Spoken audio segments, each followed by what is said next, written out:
my life around. For your notes, here it is. It's not what happens that determines the quality or the quantity of your life. It's not what happens.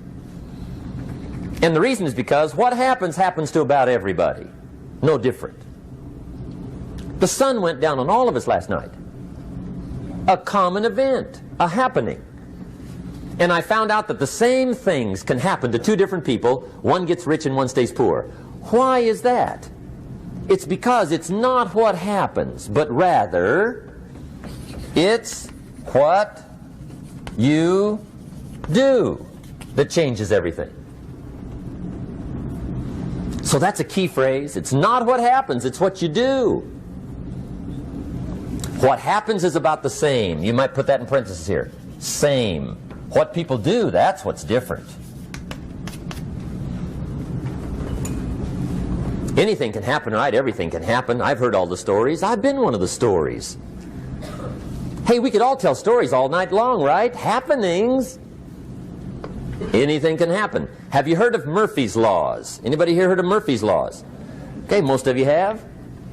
Murph had these laws. One of them was, if anything can go wrong, it will. That's one of Murphy's Laws.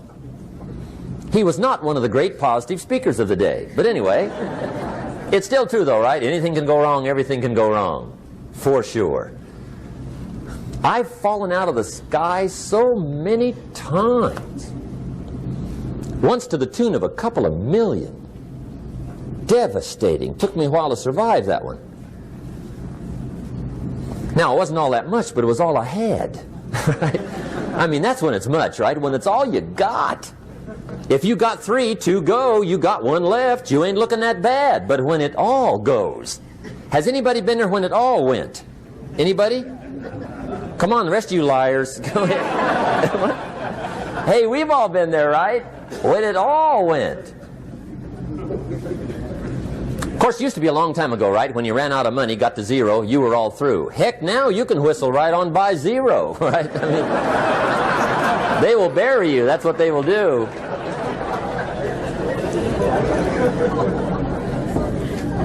But see, those are the happenings, right? Everything can happen. Anything can happen.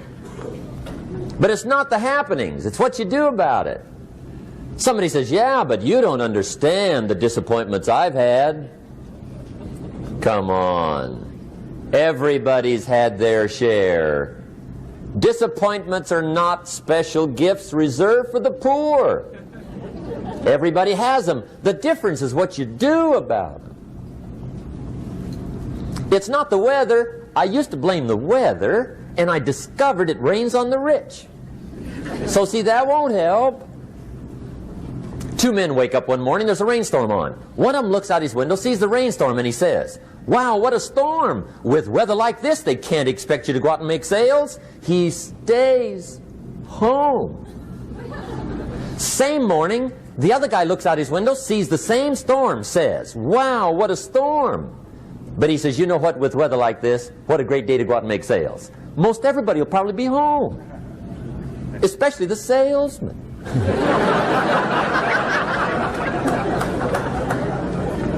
See, that's the difference in how your life works out. It's not what happens, it's what you do. So here's one of the key questions of the evening. Starting tomorrow, what are you going to do that'll make a change in your life's direction?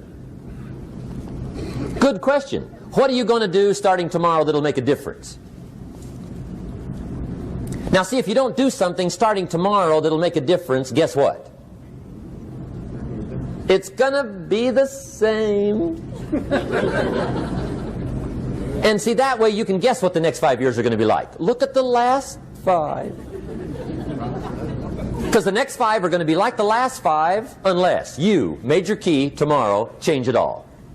Or change a little, or change something, or don't change. It's choice time. You can do whatever you want. But it's nice to know any day you wish you can change your whole life. What can you do starting tomorrow that'll make a difference? Good question. What can you do with economic chaos, massive disappointment, What can you do with a broken heart? What can you do when it won't work? Good question.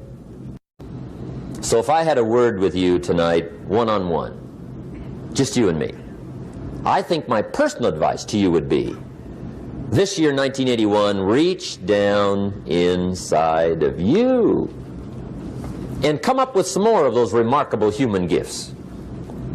They're there, waiting to be utilized. And then change anything for you you want to change. And I challenge you to do that because you can change. If you don't like how it is for you, change it. If it doesn't suit you, change it. If it doesn't please you, change it. If it isn't enough, change it. And I challenge you to do that because you can change. See, you don't ever have to be the same again after tonight, only by choice. If you don't like your present address, change it. You're not a tree.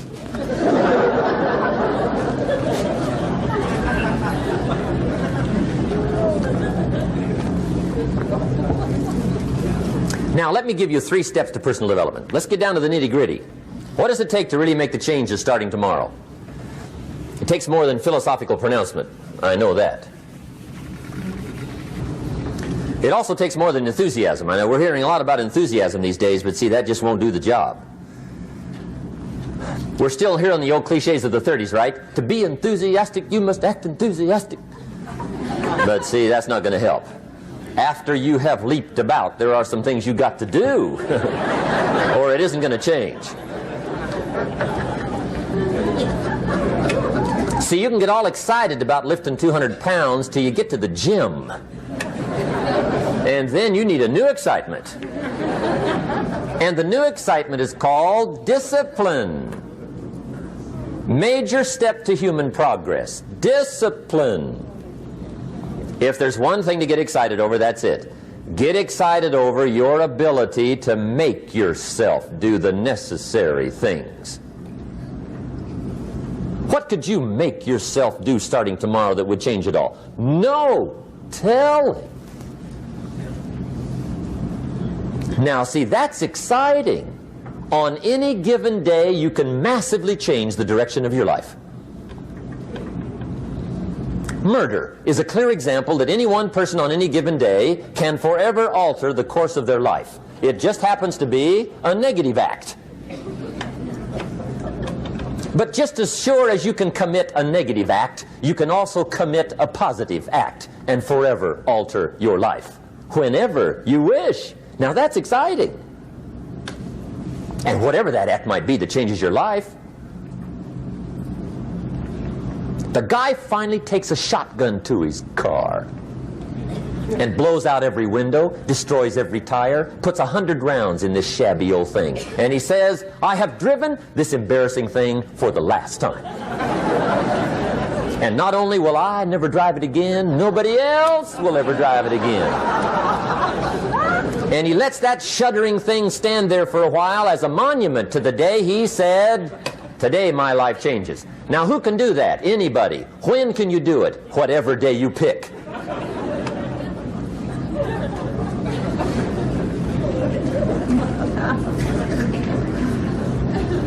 Now here's the key to discipline. Start with the little disciplines, get excited over the little disciplines, and get right on those, because those will lead to the big ones. You can't handle the big challenges in life unless you take on the little ones. Make a list of all the things you can do, get right on those, discipline yourself for those, both for the results and for the muscle and for the practice, so that when life hands you some big challenges, you'll be ready, you'll have the muscle. But see, if you don't handle the small ones, you can't take care of the big ones. Okay, here's what else it takes for life change. Self-motivation. Key phrase, self-motivation. I don't know why we call it self-motivation. It's really the only kind there is. You've got to motivate yourself. Because I found out you can't change people. They can change themselves, but you can't change them. Lord knows some I've tried. But see, it won't work. People have to change themselves. I learned some of those lessons early. I built a little sales organization way back in those early days. I'm 25. And I had some nice people. I said, I'm going to make these people successful if it kills me. I almost died, right? I mean, you can't do that.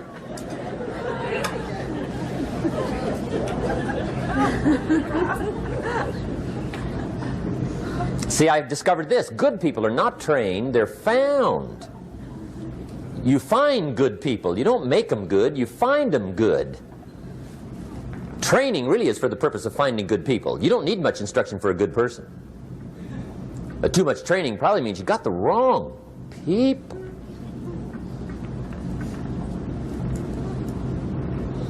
So you got to find the right people. That's the key to getting a good job done. One of the major things we learn in management, lesson 1, don't send your ducks to Eagle School.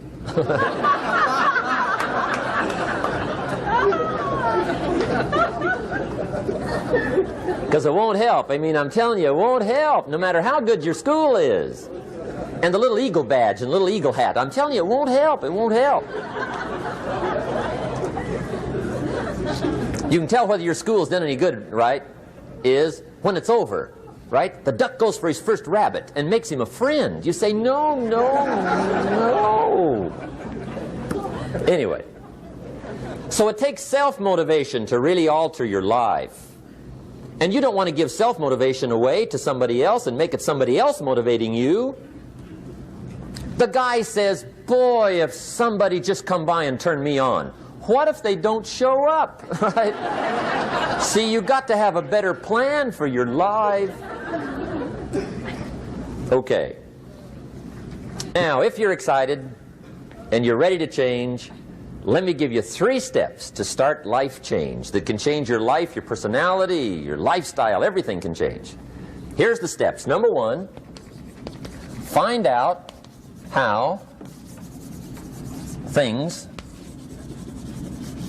work. The first key to doing better is find out. To change your life, really, you need ideas.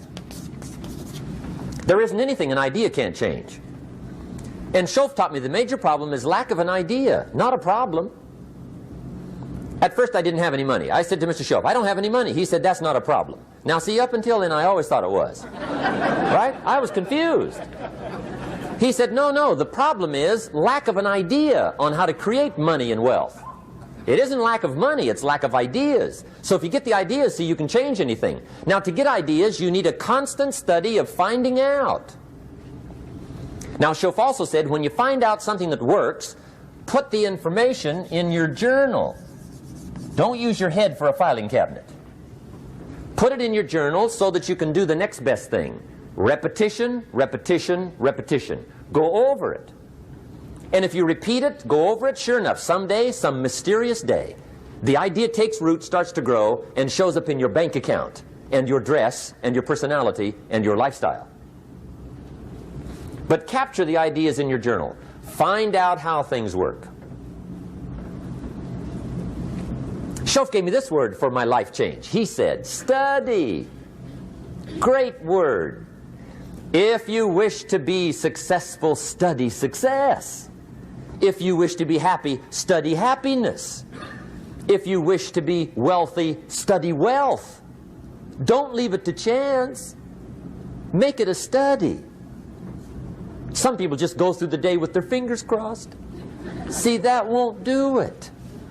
You've got to study the things that can change your economic, social, spiritual, personal life. Now here's a qualifying phrase, and we'll have several of these qualifying phrases throughout the seminar. Here's the first one. You may not be able to do all you find out. I understand that. You may not be able to do all you find out, but you should find out all you can do. See, you don't want to wind up at the end of your life and discover that you've lived only 1/10 of it, and the other 9/10 went down the drain. Not for lack of opportunity, for lack of information. So that's number 1, find out how things work.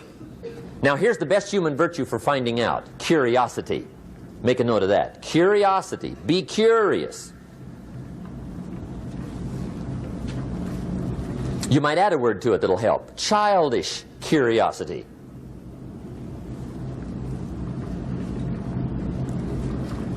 What will kids do if they want to know something bad enough? Bug you, that's the phrase. They can ask 1,000 questions. You think they're through? They got another 1,000. They'll drive you to the brink. It's a virtue. When you gotta know, be like a child. In fact, Jesus, the master teacher, said, unless you can become like little children, you might as well forget it. You don't have a prayer. Excellent advice. You got to be like children. 4 ways, in my opinion, to be like a child. Number 1 is curiosity. Number 2 is excitement. Get excited like a child over your ability to make yourself do anything for change. 3rd is faith.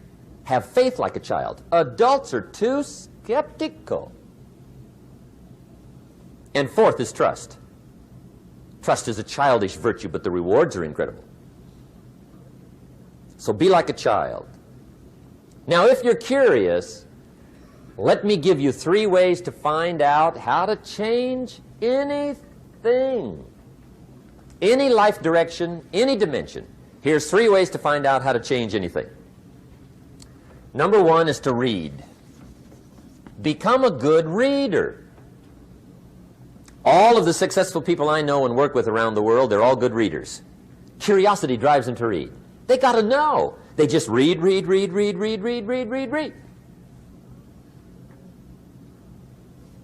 Become a good reader.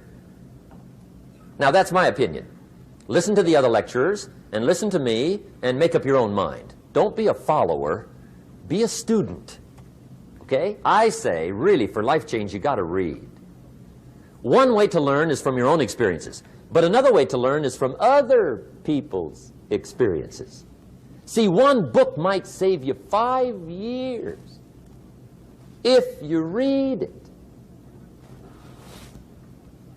Did you know there's books on how to be stronger, more decisive, be a speaker, be a leader, have a better effect on other people, develop your personality? Did you know there's books on that? And people don't read them? How would you explain that? And they can read.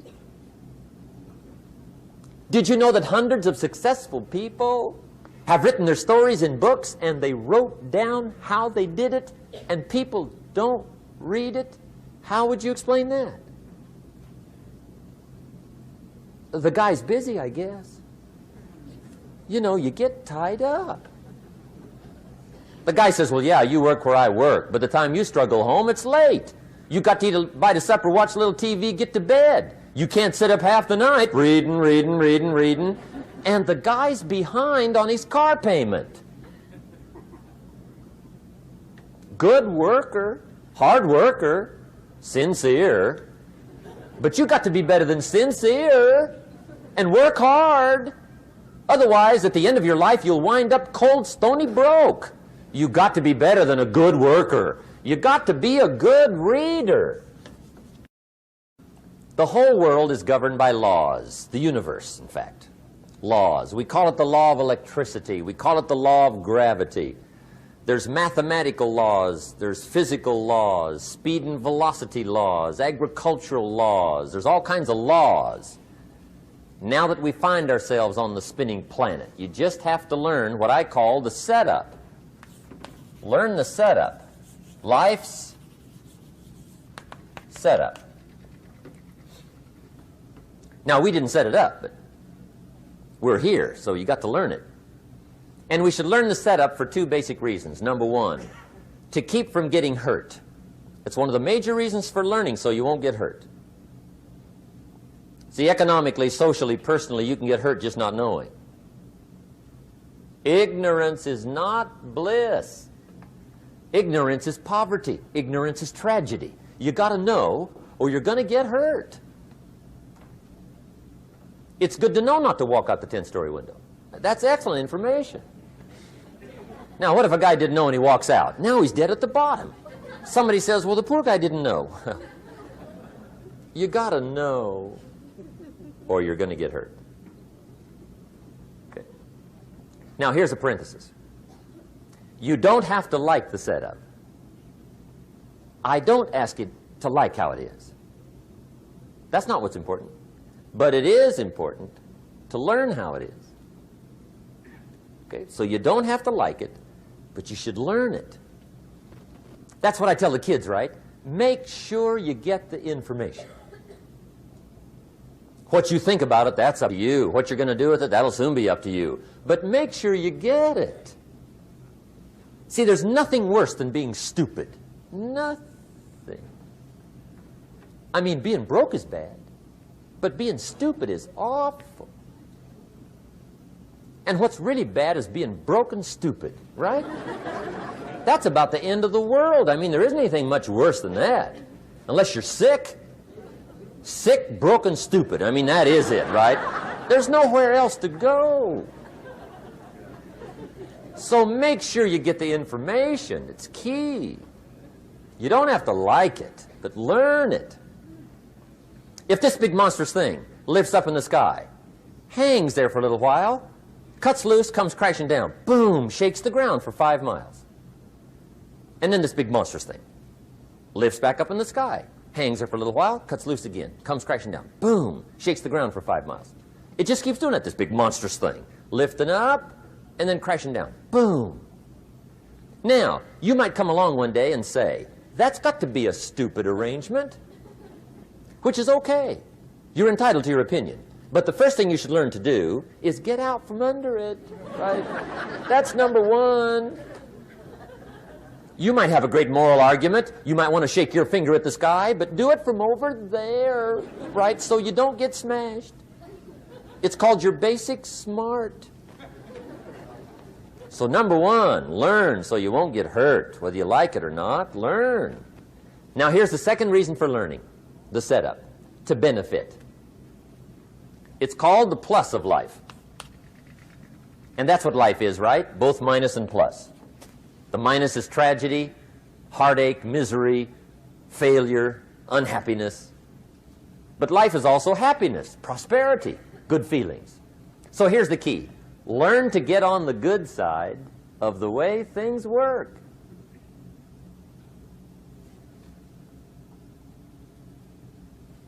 Now, here's 2 of the basic laws, and we'll take our break. Schoaf taught me these. They come from the Bible. Now, again, I'm an amateur, okay? When it comes to the Bible, I'm not a pro. So you'll sort of have to take my way of putting it. But here they are. The first one is the law of use. The law of use. And it goes something like this. Whatever you don't use, you lose. Lack of use causes loss.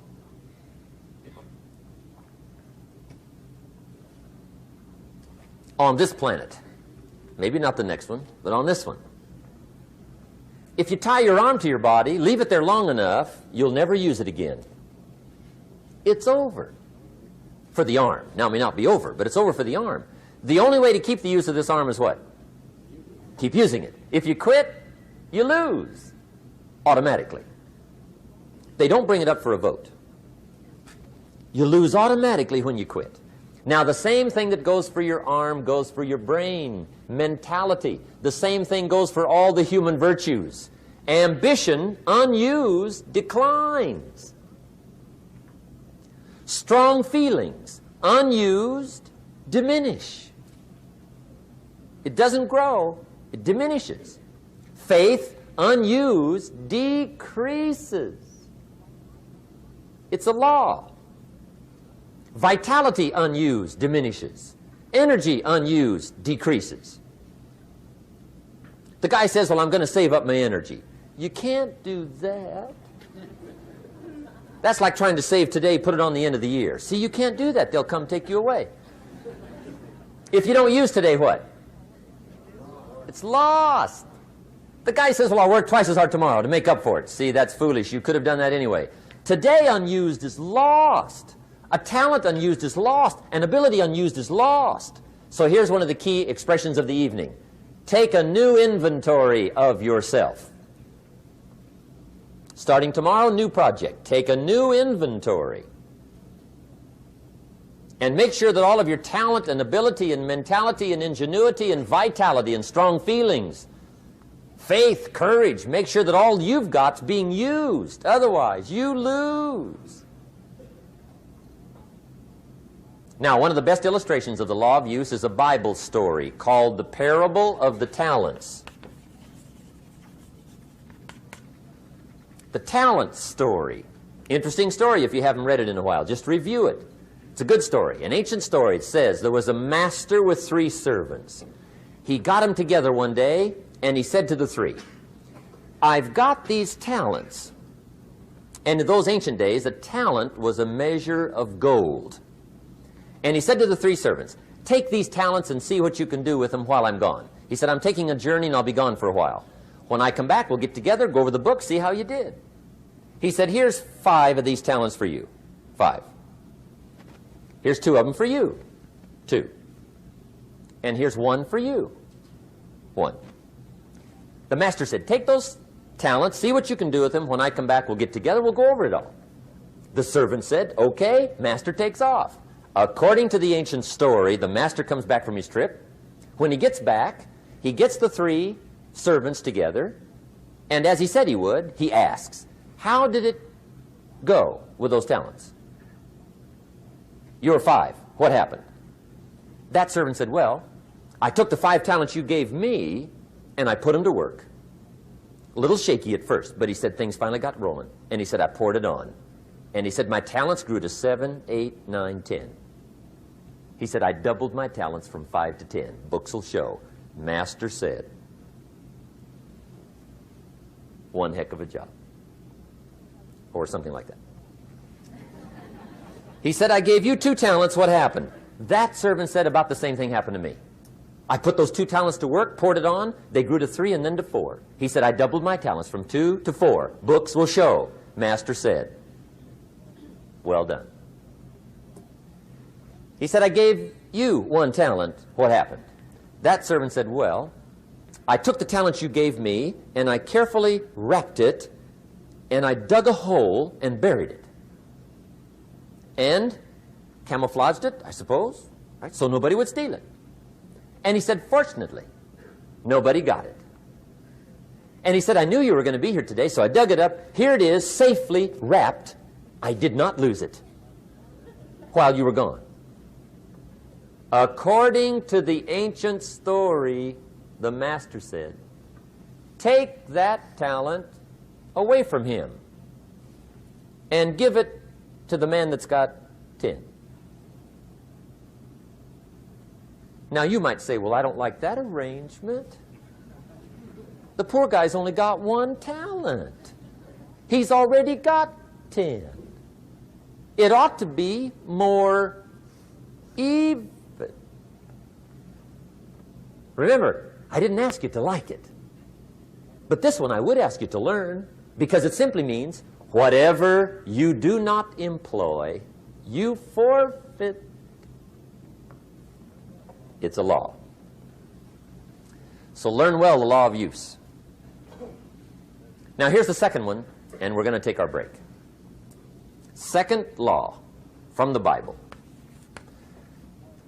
This one we've heard since we were small, I'm sure. It's called the law of sowing and reaping. In fact, we've probably heard it so often we could quote it. It says, whatever you sow, what? You shall reap. Fairly blunt, hopefully clear. Here's my first suggestion on the law of sowing and reaping. Don't try to beat it.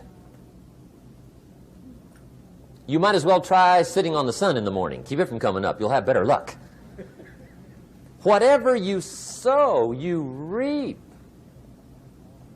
Now, for a fair share of my life, I'm a bit mixed up on how all this applies. Among a lot of things I was mixed up on. I knew I wasn't reaping too good. That I understood. My problem was I was confused about what was causing it. Remember me with the funny list? I thought those are the reasons why it isn't working out well.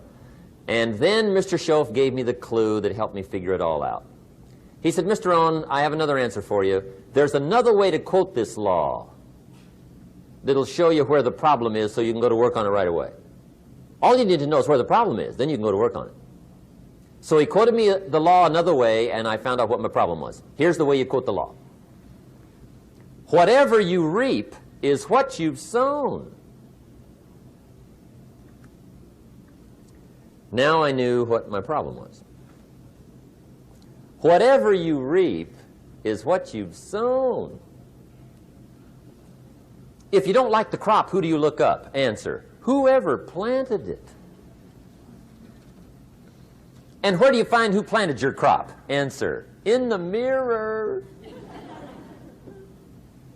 What I finally learned to do come fall was to go to the mirror. That's where you go. And if necessary,